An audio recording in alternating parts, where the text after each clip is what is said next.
Their limbs were tied to camels, and the camels were then driven in opposite directions, rending their bodies apart. The Holy Prophet, peace and blessings of Allah be upon him, and his group of believers were banished to a valley, and an embargo was placed on them. Neither food nor water was allowed to be delivered to them. His companions used to say that they would die in any case. So why not go down fighting? After all, these Muslims too came from among those who were ready to kill and cause bloodshed over the most trivial of matters. But when anyone said, "Permit us to fight," the Holy Prophet, peace and blessings of Allah be upon him, would say that he had not been commanded to fight, but to be patient. This patience was not due to any weakness. Indeed, history later proved that a few hundred believers managed to defeat a force of thousands. This patience was shown only because the Holy Prophet, peace and blessing of Allah be upon him, had not been commanded by Allah the Almighty to fight.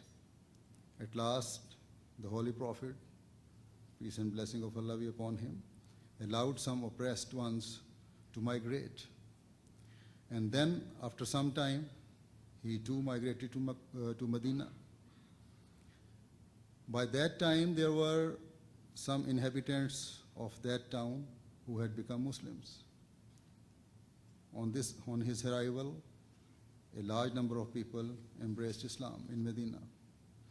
The Holy Prophet, peace and blessing of Allah be upon him, entered into covenants with other tribes and faiths, and amongst them there were also Jews. He established a state in which all subjects were granted freedom.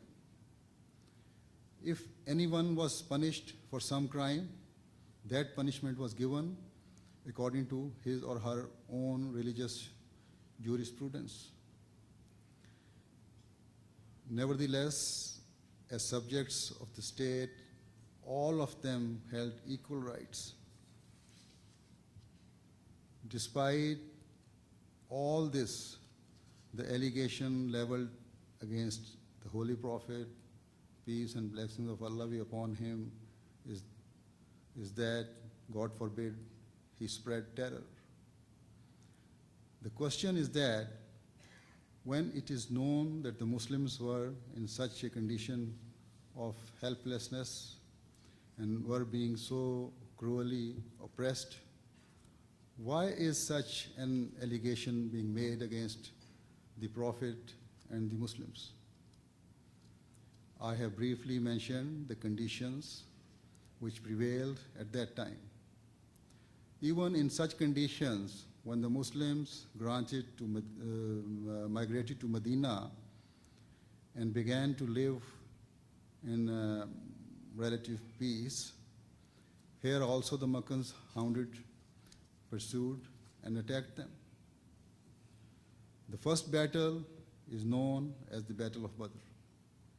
At that time, Muslims were in such a condition that they had neither resources nor equipment for battle, whereas confronting them was a fully equipped army.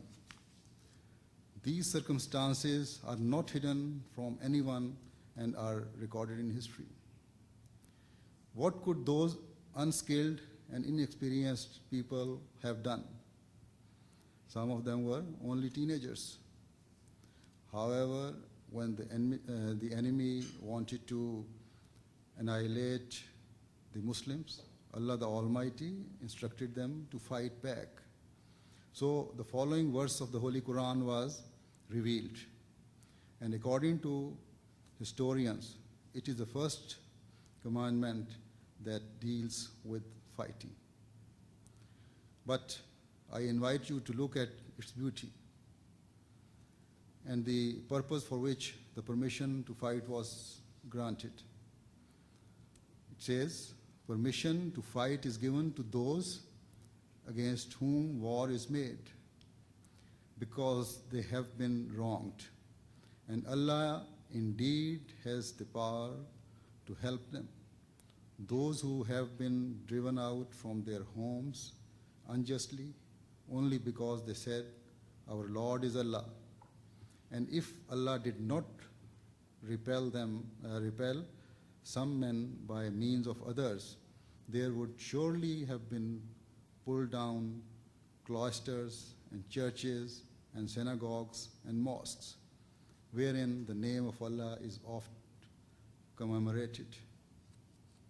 And Allah will surely help one who helps him. Allah is indeed powerful, mighty. Chapter 22, verses 40 to 41.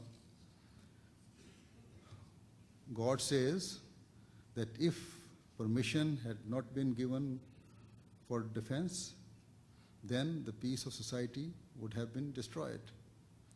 Even today, any sane person, irrespective of his or her religion, would say that the rationale is indeed valid. The first reason is that if someone is attacked, he has a right to defend himself. Secondly, if as a result of tyranny, if people are forced to migrate, or they are driven out of their homes unjustly, and even then they are hounded and not allowed to live in peace in a state governed by them, then it is quite reasonable that they be allowed to retaliate for the injury caused to them. Thirdly, oppressors do not confine themselves to their first targets. Indeed, their greed does and will continue to increase, not caring about who belongs to which religion. They will try to subjugate everyone. So enough is enough. Thus, it becomes important to nip this evil in the bud in order to arrest the cruelty entailed thereby. So this permission for war was for defense and for securing peace. Then drawing attention to the people with whom you are allowed to fight, Allah the Almighty says in the Holy Quran, and fight in the cause of Allah against those who fight against you, but do not transgress. Surely Allah loves not the transgressors. Chapter 2, verse 191. So it is clearly expressed here that the commandment of jihad was only against those people who fought in matters of faith and wanted to convert them by the sword, as had happened during the time in Mecca, where the disbelievers of Mecca had attacked and tried to end Islam. Now, the allegation that the Islamic concept of paradise has made Muslims become belligerent and has incited them to do jihad is also unjust. In the verse I have just quoted, Allah the Almighty has clearly said that He does not like transgressors. If Allah does not like a person, there can be no question of him entering paradise. What are the standards of dealing with transgression? This also is a unique teaching. Unless one believes in Allah the Almighty, and unless one has His fear